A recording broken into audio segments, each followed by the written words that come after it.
Yeah, we're gonna need the hand jack to that hydrant. That Broad and Edgewater. Take your time, Jim, right there. Take your time. Come up towards me. Fly line right there.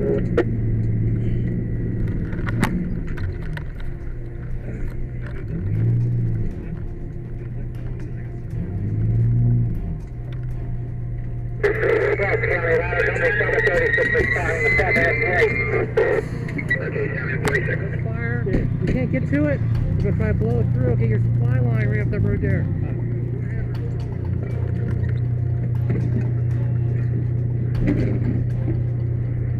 I joined, well, one, my dad was a police officer. He is a police officer in the Philadelphia Police Department, and he really had like big influence on me just because he was really about service, so I wanted to do something about the same.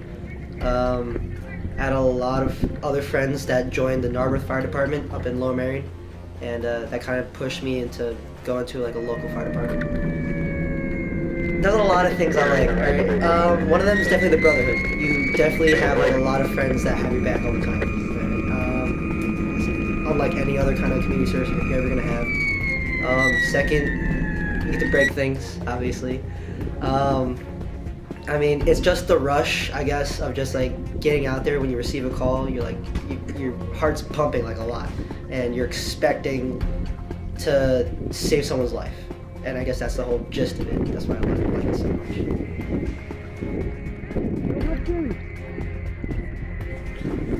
Well, when I initially joined, I was 17, going on 18, and then it just seemed like it was exciting. You know, it was just see the fire trucks, you want to be a fireman.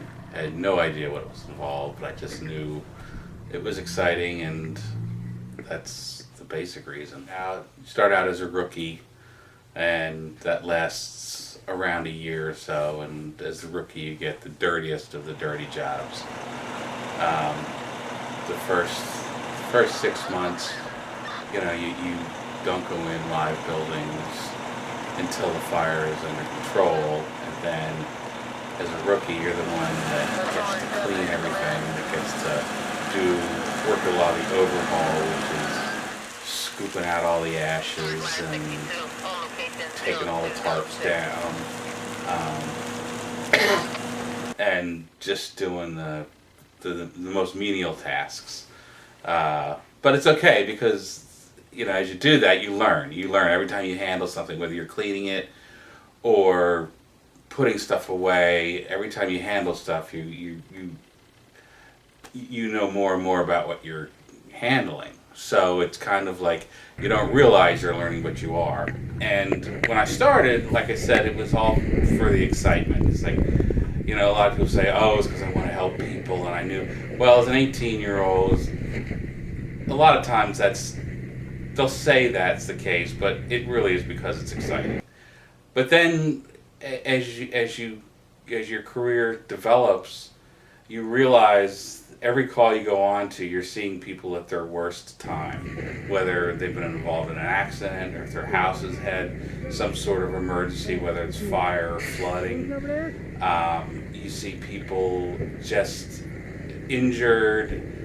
You see, you know, and if, like, I also ran ambulance. I became an emergency medical technician along the way. So I ran, you know, thousands of ambulance calls, and I delivered my first baby when I was 18, and you know, and I delivered several after that.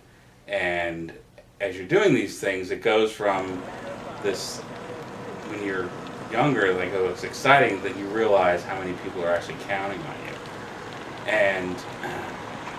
but you also realize it's work. And the thing about, you know, going along and being a fireman is you realize that about 5% of it is that excitement, and the other 95% is just a lot of work. Whether it's repacking a fire truck after a call at 3 in the morning, knowing that you have to get up for work in 3 hours and you want to get home, but everything has to be put back just the way it was so it's ready for the next call. I don't know how to like push for more people, because I guess people have their own things going on as well. You know, like people got work, school. Like right now, I have school. I haven't been coming up much, so you know, you have that. The way volunteer companies started and what kept them really going is sense of community.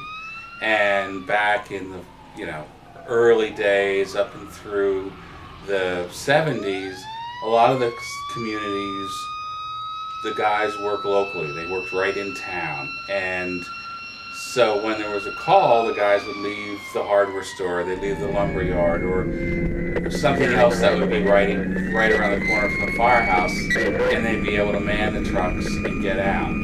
But as the 70s turned into the 80s, especially out in suburbs, where we started to get a lot of people from the cities moving out, the people from the city figured fire companies are all paid. So you didn't get any of the people from the cities volunteering. And the other thing is the small towns became more bedroom communities where everybody, when they went to work, they wouldn't go to work right around the corner from where they lived. They went to work 15 miles away, 20 miles away. They worked down in the city, or they worked a good distance. So calls during the day, there was not nearly the number of people around.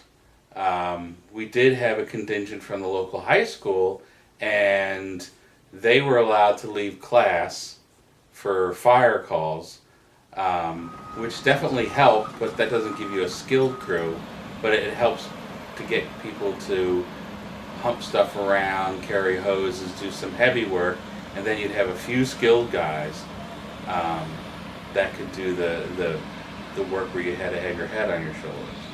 But that was more, and as that time wore on, you got less and less guys during the day, then you would call your neighboring companies much more quickly than you used to. So anytime there was a building fire, automatically another truck was sent from the closest neighboring company, and hopefully between the two organizations you'd have enough people to do the project, to do the work. But it's just really was a sign of the times, and now today it's far worse than it was. A lot of companies have had to hire a couple more guys during the day just to make sure trucks get on the road, and they're scrambling. They deal with some of these fires with far less the amount of firefighters than they used to. So it is more dangerous because you don't have the people to back up the people going in the house.